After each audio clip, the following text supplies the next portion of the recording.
In a remote village surrounded by dense forests, there's an abandoned railway line known as Route 66. Decades ago, it was a bustling transportation hub, connecting the village to the nearby city.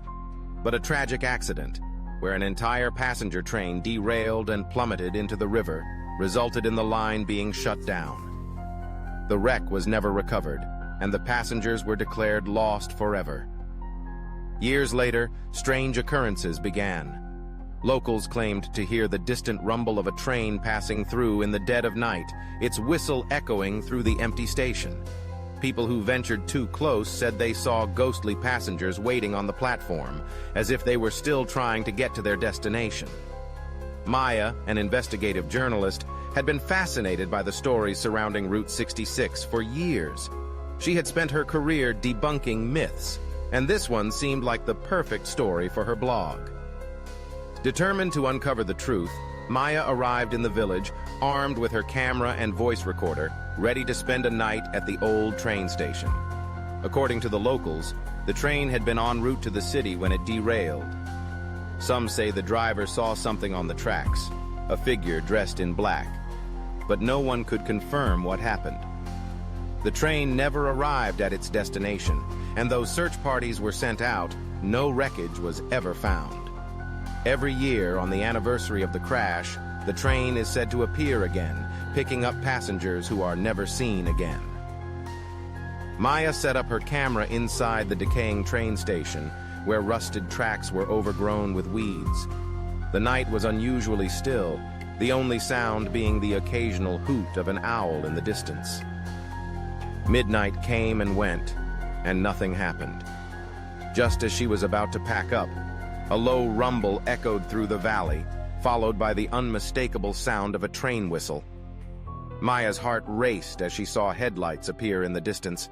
A train, a full, steam-powered locomotive, was pulling into the station. Frozen in place, Maya watched as ghostly figures in old-fashioned clothing began to step off the train, their faces pale, their eyes vacant. The passengers wandered aimlessly, as if waiting for something, or someone. Suddenly, a tall figure in a conductor's uniform stepped out of the train. His face was shrouded in shadows, but his voice was clear as he spoke. "You shouldn't be here," he said, his voice echoing eerily in the still night air. "The train's not for the living." Maya tried to ask who the passengers were, but the conductor simply pointed at the open door of the train. Inside, she could see a faint glow as if something, no, someone, was waiting for her. Unable to resist, Maya stepped closer. The ghostly passengers turned to look at her, their eyes hollow and filled with sadness. "Come with us," one of them whispered. "We're going home." The air grew colder, and Maya felt an overwhelming urge to board the train. Just as she reached for the door, the conductor grabbed her arm. His grip was freezing, but it snapped her out of the trance.